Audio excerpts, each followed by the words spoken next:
시편 57편은 다윗이 사울의 그 추격을 피해서 도피 생활을 하던 중에 굴 속에 숨은 때가 있었어요. 그것이 아들람 굴이 있었고 엔게디 굴이 있었는데 어떤 것인지는 모르지만 그 굴 속에서 있었던 것을 배경으로 해서 기록한 비탄시라고 말할 수 있습니다. 그리고 오늘 읽었던 1절에서 5절은 절대절명의 위기 상황에서도 탄식보다는 오히려 하나님의 역사로 말미암아 자신이 구원을 받게 될 것이다라는 확신을 표현하고 있는 시입니다. 절망 속에서 희망을 말씀하고 있는 거예요. 1절 말씀을 다시 한번 읽어볼까요? 시작. 하나님이여 내게 은혜를 베푸소서. 내게 은혜를 베푸소서. 내 영혼이 주께로 피하되 주의 날개 그늘 아래서 이 재앙들이 지나기까지 피하리이다. 하나님이여 내게 은혜를 베푸소서. 내게 은혜를 베푸소서. 두 번씩이나 기록하고 있는 것은요, 하나님의 은총과 자비를 구하는 그 간절한 심령, 강조법이죠. 강조. 우리는 강조하게 되면은 또 말하고 또 말하고 그러잖아요. 그래서 이 재앙들이 지나가기까지 피하리이다. 이 재앙들이 나를 멸망시키는 게 아니라 뭐 한다는 거예요? 지나간다는 거예요. 지나간다. 이 재앙의 순간은 어렵지만 나에게서 지나가리라. 우리는 재앙으로 말미암아 멸망하는 것이 아니라 재앙은 지나가는 것에 불과하다라는 것입니다. 그러면 여러분에게 있는 어떤 고난이 온다 할지라도 이 고난은 때가 되면 지나가리라. 또 여러분에게 환난이 오는 것은 때가 되면 환난도 지나가리라. 병마가 왔어도 이 병마는 나를 죽이는 게 아니라 때가 되면 지나가리라. 그래서 지나가는 거예요. 여러분 그 욥이 고난을 당했잖아요. 근데 그 고난이 지나갔어요? 고난 때문에 망했어요? 고난은 지나갔어요. 요셉이 노예로 팔리고 감옥까지 갔어요. 근데 그거로 망한 게 아니잖아요. 근데 그 고난도 지나갔어요. 그래서 우리에게 하나님의 자녀들에게는 고난이 멸망의 고난이 아니라 지나가는 고난이에요. 그 고난이 왔을 때 어떻게 하는가를 하나님은 지켜보셔요. 고난이 왔을 때 불평불만하고 막 그냥 사람들한테 막 토로하고 그러잖아요. 여러분 특별히 고난이 오고 그럴 때 자꾸만 사람 붙잡고 얘기하지 마세요. 그 사람 붙잡고 얘기할 시간 있으면 하나님께 기도하세요. 사람들은 내 고난을 얘기하면 공감은 가요. 공감해주고 아이고 그랬구나, 힘들구나, 아우 안 됐구나 하면서 공감은 가지만 해결할 능력은 없어요. 해결할 능력은 같이 아파는 해. 그러니까 위로는 되는데 문제는 위로받기 원하는 거예요? 해결되길 바라는 거야. 그러니까 위로받기 원하면 자꾸만 사람들한테 내 고난을 얘기하고요. 근데 해결받기를 원하면 그 시간에 하나님 앞에 기도하란 말이에요. 해결받는 게 좋아요? 위로받는 게 좋아? 해결받는 게 좋지. 해결받는 게 실속이 있잖아. 해결받아야지 뭐 그냥 맨날 그냥 고난을 그냥 남한테 말해서 위로받기 원하냐 말이야. 하여튼 우리는 그런 것을 잘 분별할 수 있어야 돼요. 2절 말씀 읽어볼까요? 시작. 내가 지존하신 하나님께 부르짖으며 곧 나를 위하여 모든 것을 이루시는 하나님께로다. 지존하신 하나님이라는 것은 지극히 높으신 하나님을 말하는 거예요. 지극히 높으신 하나님. 지극히 높으신 하나님은 어떤 하나님이에요? 뭐 높이 있는 것이 아니라 천지의 주제이시고 천지를 만드신 분이시고 주인이시고 천지 만물을 창조하셨고 인생을 조성하셨고 인생을 만드셨고 전 우주적 주권자이심을 강조하는 게 지존자라는 거예요. 지존. 우리 또한 하나님이 어떤 분이신가를 알고 기도하는 것이 중요합니다. 하나님은 지존자의 하나님이셔. 여러분 사람들이요 남한테 부탁할 때 그 사람을 알고 부탁하는 게 쉬울까요? 모르는 상태에서 부탁하는 게 쉬울까요? 알고 부탁해야지. 알고 부탁해야지. 여러분 모르는 사람한테 부탁하면요, 그냥 생뚱맞다고 상대방이 상대도 안 해줘. 근데 아는 사람한테는요 부탁하기 쉬워. 여러분 내 딸과 이웃집 딸하고 나한테 부탁을 하는데, 내 딸은 그냥 아빠, 그냥 나 지금 친구들 만나기로 했는데 5만 원만 줘. 그러면 친구들 뭐 몇 명이나 만나길래 5만 원씩이나 원하냐?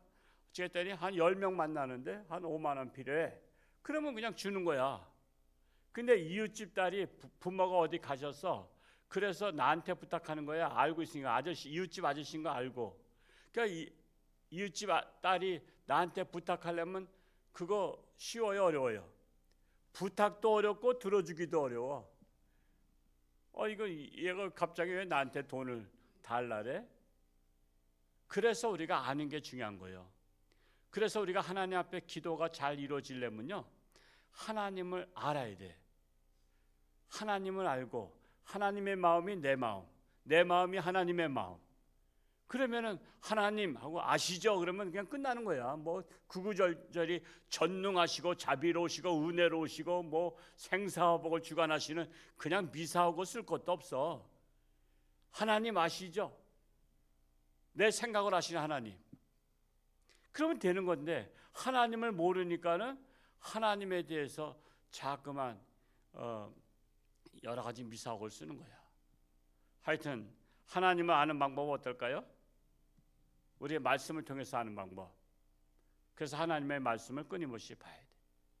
그리고 또한 성령을 통해서, 성령께서 우리를 만나 주신 방법, 성령의 교통하심.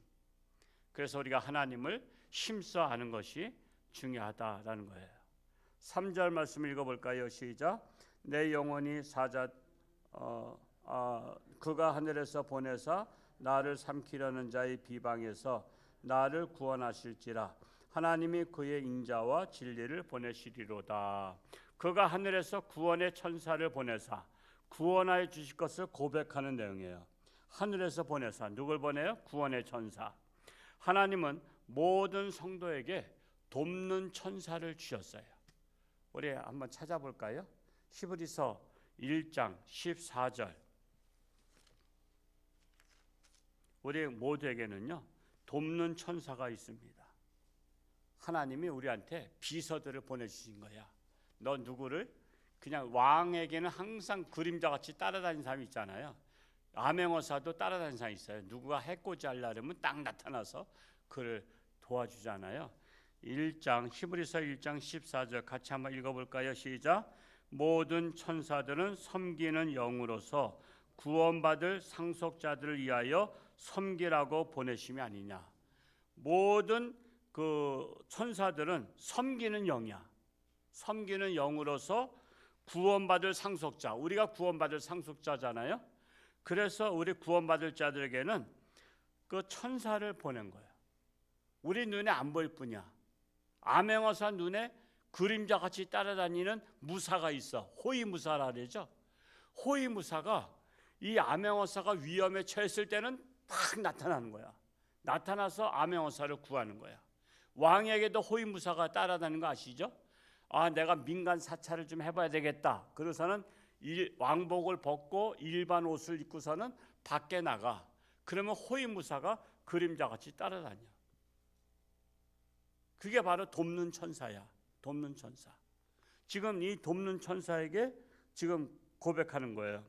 그가 하늘에서 보내사 나를 삼키려는 자의 비방에서 나를 구원하실지라 하면서 구원하실 것을 지금 바라고 있는 거예요. 이어서 4절 말씀을 읽어보겠습니다. 시작. 내 영혼이 사자들 가운데에서 살며 내가 불사른 자들 중에 누웠으니 곧 사람의 아들들 중에라. 그들의 이는 창과 화살이요 그들의 혀는 날카로운 칼 같도다. 지금 이 시편 57편은 뭐라 했어요? 사울왕에게 피난을 가서, 사울왕한테서 피신을 가서 지금 사방으로 우겨쌈을 당한 거예요. 사방으로 우겨쌈을 당한 것을 표현하고 있는 거예요. 내가 불사른 자들 중에 있고 사람의 아들들 중에 있고 사자들 가운데 있다. 그들의 이는 창과 화살이요 그들의 혀는 날카로운 칼같이 나를 지금 사방에서 우겨싸고 있다. 즉 사면초가 포위되어 있음을 고백하고 있는 거예요. 그런데 5절에 어떤 말씀이 있는가 궁금하죠? 5절 말씀 읽어볼까요? 시작. 하나님이여 주는 하늘 위에 높이 들리시며 주의 영광이 온 세계 위에 높아지기를 원하옵나이다. 자, 사방은 막혔는데 어디가 뚫렸어? 하늘이 뚫렸다는 거예요. 지금 하나님이 계신 존귀하신 하나님, 지존하신 하나님이 계신 하늘이 뚫렸다는 거예요. 사방에서는 구원할 자가 없지만 하늘에서 구원할 자가 있다는 거예요. 그래서 우리는 어디를 바라봐야 돼? 하늘을 바라보고 살아야 돼. 맨날 땅만 바라보고 한숨 푹푹 쉬지 말고 하늘은 열려 있다. 그래서 하늘을 바라보는 거예요. 하여튼 여러분 늘 오늘도 하늘 많이 바라보고 그렇다고 해서 또 교통사고 나는 일은 없으시고 하여튼 우리 그 의미가 그거예요. 항상 하나님을 바라보고 살라는 것입니다. 오늘 하루도 하나님과 동행하며 승리하는 복된 날 될 수 있기를 축복합니다. 할렐루야. 고맙고 감사하신 아버지 하나님, 오늘도 하나님의 전에 달려나왔습니다. 우리가 하나님을 알아야 할 것입니다. 하나님과 친해야 될 것입니다. 하나님을 가까이 해야 될 것입니다. 우리가 기도할 때에 하나님을 알고 기도하는 것과 모르고 기도하는 것은 천지 차이입니다. 그래서 우리가 기도할 것을 대비해서 하나님을 가까이 함이 내게 복이라 했사오니 우리는 늘 하나님을 가까이 하되 성전을 가까이 함으로 하나님을 가까이 하고 하나님의 말씀을 가까이 함으로 하나님을 가까이 하고 우리는 기도를 통해서 대화를 통해서 하나님을 가까이 함으로 우리의 모든 형편과 처지를 아시는 아버지 하나님께서 우리의 마음속도 아시고 중심을 보시 하나님께서 우리가 생각만 해도 함께 하시고 응답하실 것을 믿습니다. 오늘 하루도 저들의 삶 가운데 하나님 동행하시고 어디를 가든 늘 하나님 함께하여 주옵소서. 돕는 천사가 동행하여 주옵시고 또한 위기에 처할 때마다 하나님 역사하여 주옵소서. 아직도 육신의 질병으로 고통 속에 있는 자들을 불쌍히 여기시고 하나님의 능력의 손길로 치료하는 광선을 바라사 깨끗함 받게 하시고 건강해서 하나님의 영광 나타나게 하여 주옵소서. 이 나라 이 민족을 하나님께 의탁합니다. 하나님의 나라가 실현되게 하시고 하나님의 영광을 돌린 나라가 되게 하여 주옵시고 참으로 여러 가지 고통 속에 있는 고난 속에 있는 하나님의 사람들을 하나님 구원하여 주옵소서. 감사드리며 예수님의 이름으로 축복하며 기도하옵나이다. 아멘.